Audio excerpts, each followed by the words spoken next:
Fíjense, hermanos, entonces vámonos a Mateo 24, porque ahí, en ese evangelio, es donde está consignado por primera vez, donde el Señor usa por primera vez el término gran tribulación. Y la única vez que aparece en los evangelios. Fíjense, el Señor, como todo israelita, había ido varias veces, había subido varias veces a Jerusalén, cosa que los evangelios de Mateo, Marcos y Lucas no consignan. Lo ponen como solamente al final, que Jesús sube a Jerusalén, exceptuando Lucas, que registra la presencia del Señor en el templo cuando niño. Sin embargo, el evangelio de Juan sí consigna varias veces en las que el Señor sube a Jerusalén, de Galilea a Jerusalén. Ahora, en los evangelios de Mateo, Lucas y Marcos, solamente se consigna la vez que el Señor sube a Jerusalén cuando le tocaba entonces, vamos a decir, morir, por decirlo así, ¿verdad? La última vez que subió a Jerusalén, es la que consignan esos tres evangelios. Entonces, estamos en las fases finales del ministerio de Cristo y Él está en Jerusalén, como es natural, ¿verdad? Entonces el Señor está caminando frente al templo. ¿Qué pasa? Que los discípulos le muestran, dice en 24:1, cuando Jesús salió del templo y se iba, se acercaron sus discípulos para mostrar los edificios del templo. Respondiendo él, les dijo: ¿ven todo esto? De cierto les digo que no quedará aquí piedra sobre piedra que no sea derribada. El Señor le está diciendo algo fuerte, que el templo de Jerusalén va a ser destruido. Ellos se lo están mostrando como algo coloquial, vamos a decirlo así. Mira el templo, Señor. No se van a imaginar los discípulos esa respuesta del Señor o reacción del Señor, o sea, que el templo va a ser destruido. Cuando ellos oyen una cosa semejante, se espantan. Porque, ¿qué significa eso? Que va a haber un castigo para Israel. Obviamente que el Señor lo que está haciendo es referencia de lo que ya estaba escrito allá en Daniel 9, en la profecía de las 70 semanas. Pero en ese momento los discípulos no están haciendo la asociación, ¿verdad?, entre lo que escribió Daniel y lo que va a pasar. Entonces los discípulos se le acercan al Señor y le preguntan, o sea, lo inquieren sobre eso. Podemos deducir que el Señor les había hablado acerca de su venida, o sea, que Él se iba a ir y que iba a volver. Ellos pensaban, por decirlo así, ¿verdad?, que los judíos iban a negar a Jesús y Él se iba a ir a las naciones gentiles a predicar y que Él iba a volver. O sea, que el Señor se iba a ir a tierras gentiles, iba a hacer la labor evangelística e iba a venir a Israel a gobernar como rey de Israel en el templo. Y con ello vendría el fin del mundo. O sea, que cuando los judíos aceptaran a Jesús, eso iba a decretar el fin de los tiempos o iba a indicar el fin de los tiempos. O sea, que los judíos iban a negar a Jesús, Él se iba a ir. Entonces, cuando Él volviera, los judíos iban a aceptar a Jesús como su rey y Él iba a gobernar en Israel, y ahí vendría el fin del mundo. O sea que para el fin del mundo los judíos iban a aceptar a Cristo. Era como más o menos, podemos deducir, la idea que tenían los discípulos acerca de Jesús y su reinado. Vamos por decirlo así en términos generales. Ellos no tenían en mente eso de muerte y resurrección y ascensión. Eso estaba lejos de ellos en ese momento.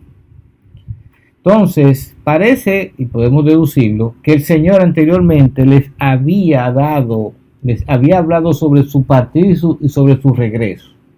Entonces, podemos deducirlo, que el Señor les había dicho que su regreso, cuando Él se fuera y volviera, para ellos darse cuenta de más o menos cuándo era, eso iba a ser cuestión de una señal. ¿Ven lo que hemos venido diciendo? Que mientras Daniel dio fechas, el Señor da señales. Entonces parece que el Señor ya les había hablado de eso. Por lo tanto, cuando vemos esta acción, que ellos están frente al templo y el Señor les da esa respuesta, ahora tiene como lógica la pregunta de ellos. Fíjense como dice en Mateo 24:3. Y estando él sentado en el monte de los olivos, los discípulos se le acercaron aparte, diciendo: dinos, ¿cuándo serán estas cosas? ¿Y qué señal habrá de tu venida y del fin del siglo? Ven, fíjense lo que ellos le están preguntando. ¿Cuándo serán estas cosas? O sea, una referencia temporal. ¿Cuándo? Ahora bien, fíjense que dice: ¿y qué señal habrá de tu venida y del fin del siglo? Como si ellos estuvieran respondiendo la misma parte de la pregunta, ¿verdad? ¿Cuándo será? Entonces, a eso le sigue: ¿y qué señal habrá de tu venida y del fin del siglo? Fin de los tiempos, fin del mundo, ¿verdad? O sea, ellos están pidiendo una señal sobre su venida. Y están también, como de forma humana, como pidiendo tiempo. ¿Cuándo será eso? ¿Verdad? Ahora, ¿qué responde el Señor? Fíjense, ellos están pidiendo una referencia temporal y una señal.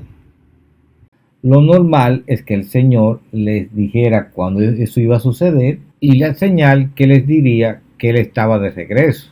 O sea, yo estoy aquí, me voy. Henry, ¿en qué tiempo tú vas a venir? Es como lo normal, ¿verdad?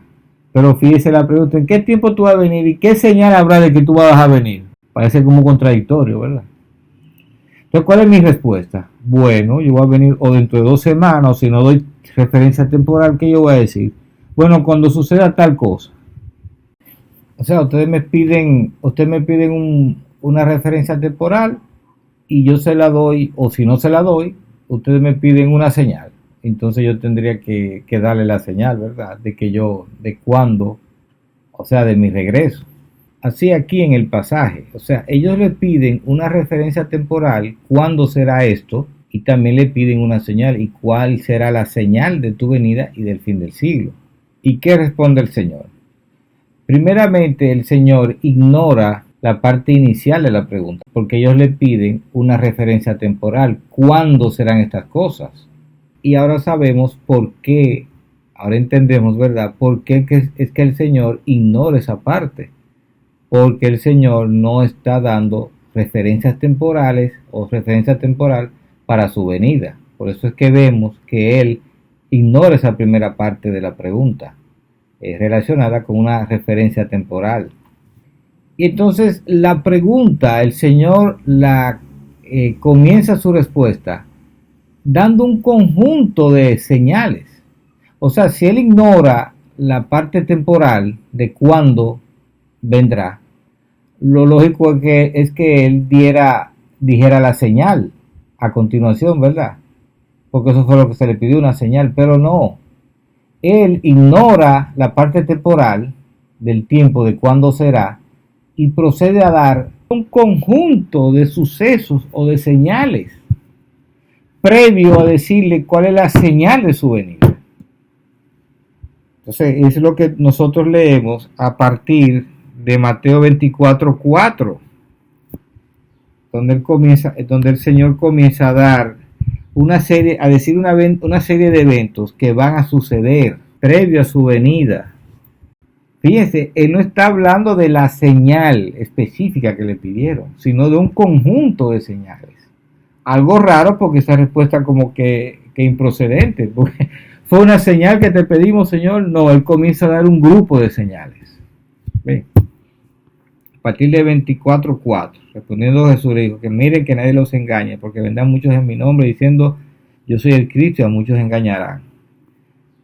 Esa respuesta es la misma en Mateo, en Marcos y en Lucas. O sea, el Señor comienza respondiendo de igual manera en los 3 evangelios, así están consignados.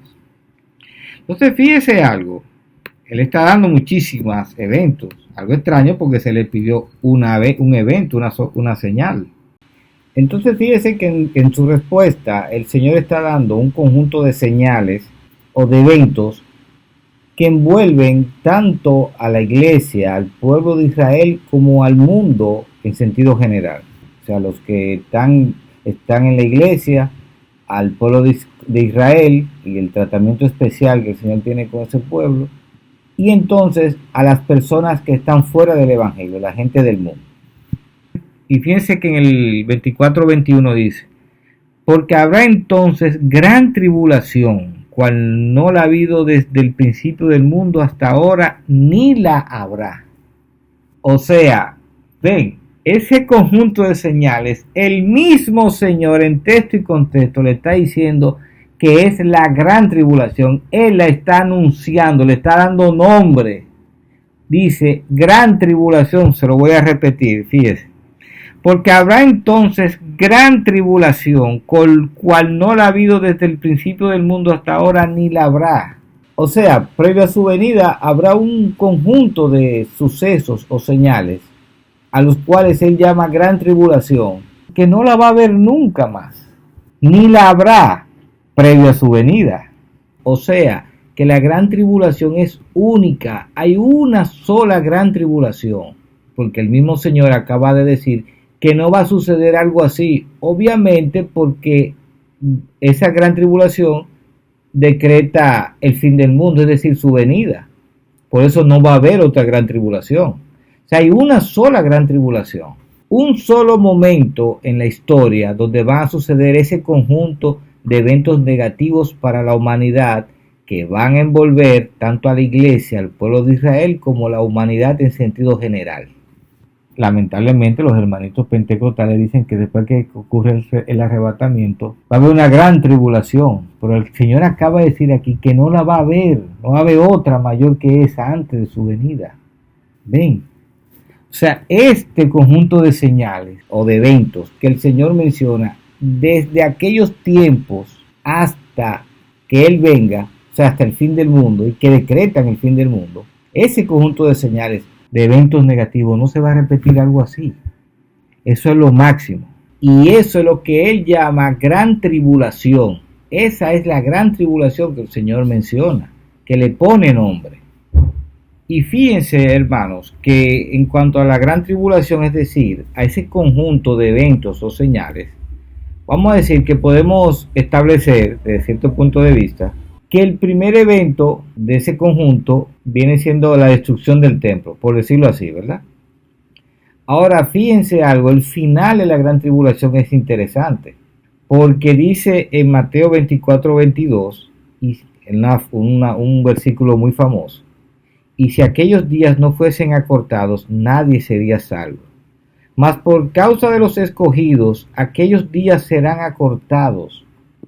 O sea que el final de la gran tribulación está ligado a la iglesia. O sea, para que la iglesia no se pierda, es que va a ser acortada la gran tribulación, los días de la gran tribulación. Fíjese que lo dice texto y contexto Jesús ahí, que es por causa de la iglesia. O sea que si esos días no se acortan, nadie se salvaría, lo está diciendo el Señor, hasta la iglesia se la tragaría. Entonces, por causa de la iglesia es que se va a cortar la gran tribulación para que no se la traiga. O sea, que va a llegar un punto en que la iglesia la va a resistir, ¿verdad? Pero va a llegar un punto en que la gran tribulación va a ser tan grande que se la va a tragar. Y por eso es que hay que acortarla, es decir, acortar los días. Y eso no concuerda con lo que dicen los evangélicos o pentecostales. Porque dice el Señor: mas por causa de los escogidos, aquellos días serán acortados. ¿Cómo puede ser si ya los escogidos se supone que fueron en un rapto secreto? Ve, eso no tiene sentido. Yo se lo dejo de tarea a los evangélicos y pentecostales que estudien eso. Porque entonces se estarán inventando dos gran tribulación, ¿verdad? Después que ya se inventaron 3 venidas del Señor. O sea, 3 venidas del Señor y 2 grandes tribulaciones. La que menciona el Señor aquí, en Mateo 24, y la tribulación que viene en la segunda parte de los 7 años del gobierno del anticristo. Tengan cuidado con eso, yo les sugiero que revisen eso, desde mi punto de vista, ¿verdad? Entonces fíjese que después que él está dando el conjunto de señales, te dice en el 24-29, o sea, en Mateo 24-29, e inmediatamente después de la tribulación de aquellos días, o sea, inmediatamente después de la tribulación de aquellos días, obviamente que podemos inferir que se refiere a la gran tribulación, le llama gran tribulación y después le dice tribulación de aquellos días. Entonces dice que va a venir la venida del Señor, va a suceder la venida del Señor. Y obviamente ahí te habla del arrebatamiento de la iglesia, desde un extremo del cielo hasta otro. Si lo vemos literalmente no tiene sentido. Como que desde un extremo del cielo hasta otro. Físicamente no tiene sentido. Creo que eso es espiritual. Te está diciendo de un extremo al otro. Desde los muertos en Cristo a los vivos en Cristo. Para mí es un asunto espiritual. Tenemos que verlo espiritualmente ahí. ¿Ven? Así como eso de que el sol se oscurecerá y la luna no dará su resplandor y las estrellas caerán del cielo y las potencias de los cielos serán conmovidas. Eso no puede ser literal, hermano. Para mí, lo que te está diciendo ahí, que va a haber un tiempo de oscuridad espiritual fuerte en el mundo antes de venir el Señor. Eso es lo que está ahí. Para mí es lo que dice, ¿verdad? Entonces, fíjese que después que el Señor dice, o sea, volviendo a la respuesta, inmediatamente después de la tribulación de aquellos días, el sol se oscurecerá y la luna no dará su resplandor, y las estrellas caerán del cielo, y las potencias de los cielos serán conmovidas. Entonces, fíjese que dice en el 24:30, entonces aparecerá la señal del Hijo del Hombre en el cielo, y entonces lamentarán todas las tribus de la tierra, y verán al Hijo del Hombre viniendo sobre las nubes del cielo con poder y gran gloria. Ven, ahí es que el Señor termina de responderle la pregunta a los discípulos. Acuérdense que ellos le preguntaron, Señor, ¿cuál es la señal de tu venida?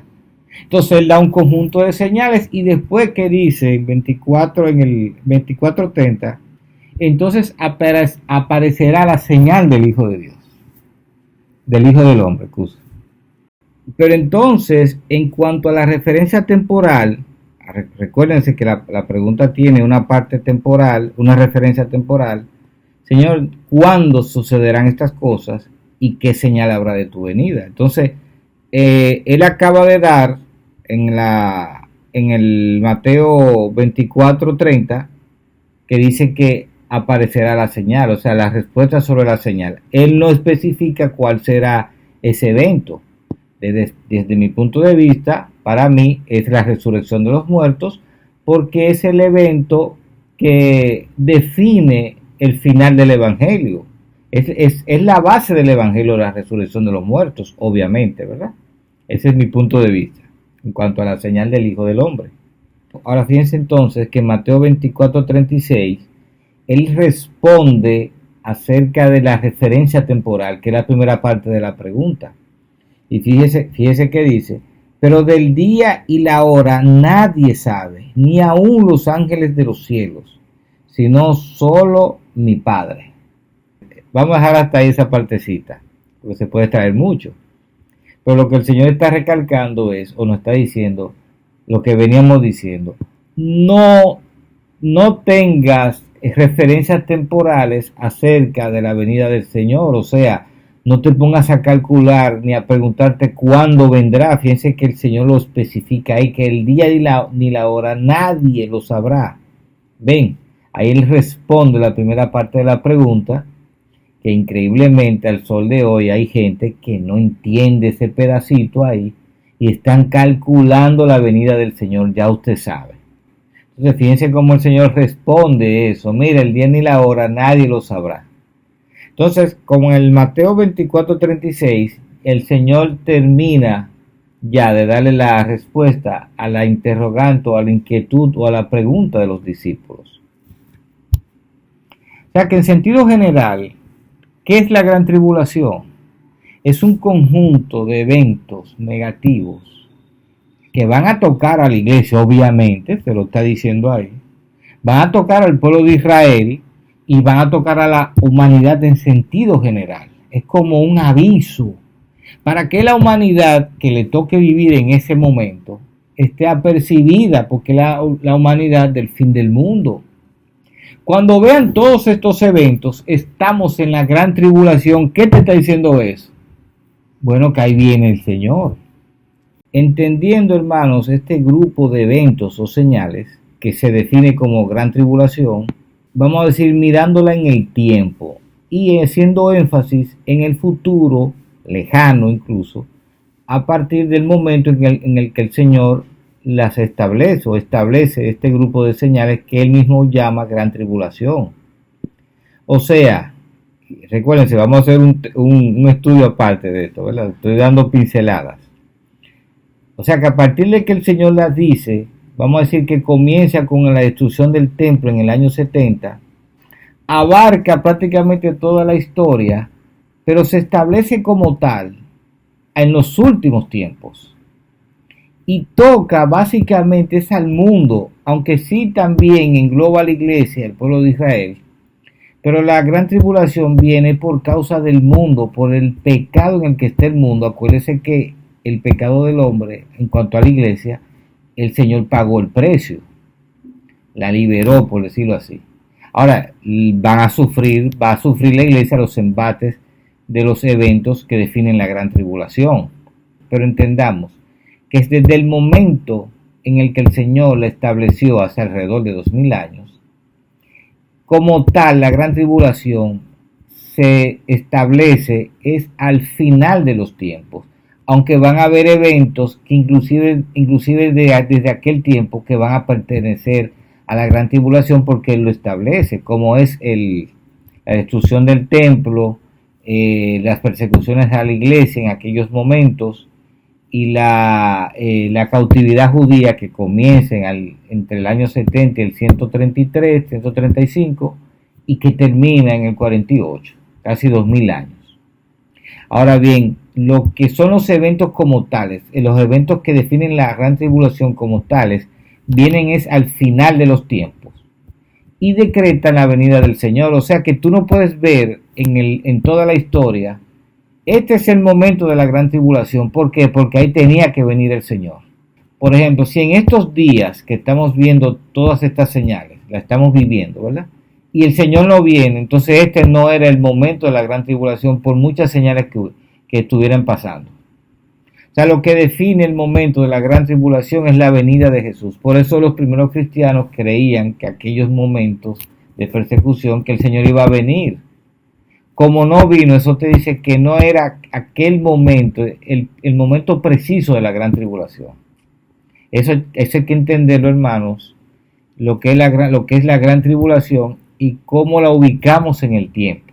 Bien, y hacemos la aclaración, que hay que hacer una aclaración del lugar, hermanos, con un término, el de ira. La gente cree que ira de Dios es Dios como un Dios griego enojado, mandando rayos y centellas a la tierra, como que Dios es un Dios sádico, que lo dele cualquier cosa te mato. No, espérese, cuidado con eso. Bien. Señores, la ira de Dios no podemos verla por estos eventos. Aparentemente sí, ¿verdad? Tú dirás, acá, Henry, esa no es la ira de Dios. Sí y no. ¿Cuál es el punto, Henry? Aclárame eso. La ira de Dios tenemos que verla de forma permisiva. Estos eventos no son por la voluntad de Dios, sino por el pecado del hombre.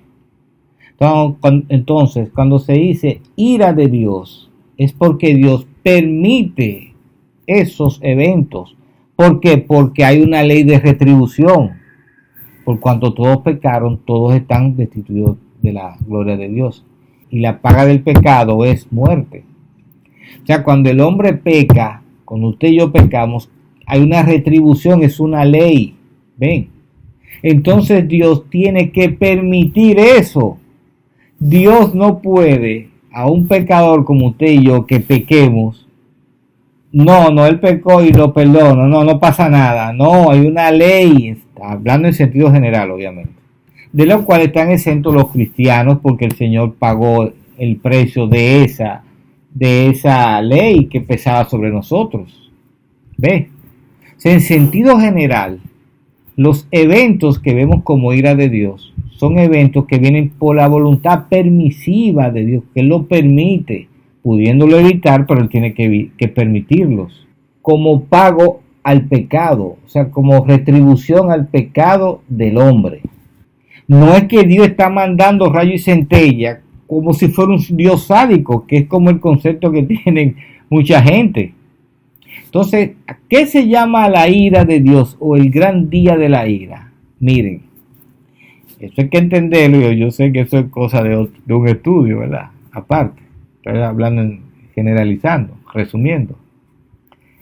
La ira de Dios tenemos que verla como ese momento, entiéndame, como ese momento en que Dios corta la oportunidad de salvación. Por eso es que se dice el gran día de la ira de Dios, porque va a venir ese día donde ya no va a haber oportunidad de salvación. Usted ve esta vida en la que estamos viviendo, a pesar de toda la maldad que vemos y todas las guerras, estado de guerra y todo esto que se ha levantado, pero hay una oportunidad de redención. Ahora va a llegar un momento que no va a haber, que va a ser lo peor que le puede pasar a un ser humano, no poderse salvar nunca. Eso es lo peor que puede Dios permitir. Por eso, una muerte sin Cristo es ira de Dios. Por eso, un mundo donde ya se fue la oportunidad de salvación es la ira de Dios. Usted me entiende lo que es la ira de Dios. Quítese de la cabeza a Dios enojado y mandando rayo y centella para acá, que eso es lo que tienen estos teólogos en la cabeza. ¿Me entiende? Quítese eso de ahí. Lo peor que nos puede pasar es no salvarnos. No importa que nos maten, que nos vituperen, esos males que están ahí. Eso es cosa carnal. Ahora lo que importa que es la salvación. Entonces, si se cerró la puerta de la salvación, ese es el peor mal que puede haber. No hay guerra, no hay enfermedad, no hay vituperio contra uno que se le compare a yo no salvarme, a que se cierre la puerta de la salvación. Por eso hay una parábola donde el Señor expone eso, y se cerró la puerta, y lloraron, ábrenos, no, ya se cerró, ve la tribulación, ve el día del juicio. Hay que entender esos conceptos, hermanos, porque es el día de juicio. Ahora, ¿qué están entendiendo estos teólogos que es el juicio de Dios? Guerras, pestes, enfermedades, un gobierno de un anticristo, etcétera. Ellos están entendiendo eso. A la verdad que sí lo estamos viendo, sí, lo que está describiendo Jesús antes de su venida, porque por nuestro pecado. Ahora imagínense que la humanidad deje de pecar. ¿Qué va a pasar? Se va todo eso. Pero ¿qué pasa? Que viene la ciencia y lleva el pecado ¿a dónde? A un nivel superlativo, que ahora es que hay pecado. Entonces por eso es que van a venir todos esos problemas. Usted ve por qué nosotros vemos la relación de la ciencia y la gran tribulación. Es lo que Jesús está describiendo, un mundo con el hombre, señores, con el hombre con la ciencia desarrollada en las manos. ¿Qué va a hacer? A pecar como nunca. ¿Y qué van a venir esos problemas como nunca? Como dice el Señor, nunca más va a haber una cosa semejante, porque obviamente Él va a venir. No va a haber una tribulación mayor que esta. En otras palabras, hermano, para que usted entienda, esta es la gran tribulación, la que estamos viviendo, la estamos viviendo. Lo que pasa es que el enemigo, obviamente, te va a despistar, porque tú sabes lo que te aporta, tú entender los tiempos. Obviamente él va a venir con una teología de equivocación a distorsionarte ese asunto. Pero en sentido general, hermanos, para no alargar más, ¿qué es la gran tribulación? Este estado de cosas en el cual nosotros nos encontramos ahora. Todo eso que describe el Señor es lo que estamos viviendo. Esa es la gran tribulación. Léalo en la Biblia para que usted vea. Sígale la secuencia para que usted vea. Y eso lo provoca, es la ciencia. Cuando la ciencia viene, divide la historia de la humanidad en antes y después. Y ahora es que hay pecado. ¿Y por qué? Como el hombre está pecando como nunca, ¿qué va a pasar? Le van a venir todos esos males como nunca se habían visto. Guerras como nunca se habían visto. ¿Cuándo se habían visto guerras mundiales? Dígame, en la historia de la humanidad. Dígame. eran guerras regionales y ahora son mundiales. Ahora hay un pecado mundial. Una mujer se desnuda por YouTube y te manda, se desnuda en Australia y te manda esa foto a tu casa, ve, por el celular. Ve cómo está el pecado. Entonces, este mundo de pecado es la gran tribulación previo a la venida del Señor. No se deje confundir. Esa, hermanos, es mi apreciación. Ahora yo se les pongo a usted que usted la valore, que usted va a investigar, déjame ver lo que este individuo está diciendo. Y usted la va a respetar, es decir, a valorar, la va a escuchar, vaya a la Biblia y va a entender y va a hacer su encuadre, ¿verdad? Y usted va a tener su opinión. Pero esta es mi opinión acerca de la gran tribulación, que es, en sentido general, este momento de pecado causado por la ciencia previo a la venida del Señor.